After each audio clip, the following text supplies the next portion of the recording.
I'm Carolyn from Homesteading Family. I've taught hundreds of thousands of people how to safely can delicious food so that they have great food sitting on their shelves. I want to give you some really clear, simple direction on pressure canning versus water bath canning, because this is another place where people really get stuck. They really get nervous when they're starting to can. If you're thinking about this, it's really good to pause and really understand the difference, because it is really important when it comes to canning safety, making sure that the jars of food that you can are completely safe and nutritious for your family. Neither method is better than the other method. They just do different jobs. And this is really important to understand. Water bath canning is used for high acid foods. That's things like fruits, jams, jellies, pickled foods that have enough vinegar or acidity, like the pickled vegetables that I'm about to make today.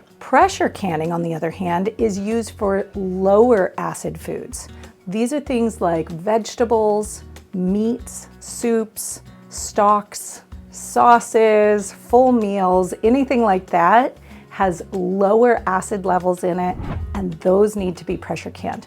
Now, the difference comes down to temperature. Boiling water reaches 212 degrees Fahrenheit, and that's plenty hot for these acidic foods. But low acid foods actually require a higher temperature to make sure that they're safe and that any bacteria that might be in them are safely killed off. That's what the pressure canners allow us to do, is they actually allow us to reach those much higher temperatures than we can get with just boiling water. Once you understand that point, acid versus low acid, a lot of the confusion goes away. You don't have to guess, you don't have to overthink it, you just match the food to the correct method.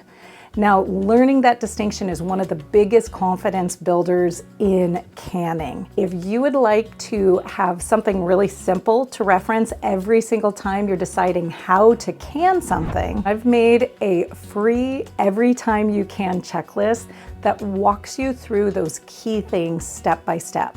Things like making sure you're using an approved recipe that helps you know what method you're using of canning. But it also makes sure that every time you can, you remember every single step to keep your canning safe. So you can grab that for free inside my Canning Confidence Pack using the link that I have for you guys below. So you've got this. Don't worry, this doesn't have to be stressful. Happy canning.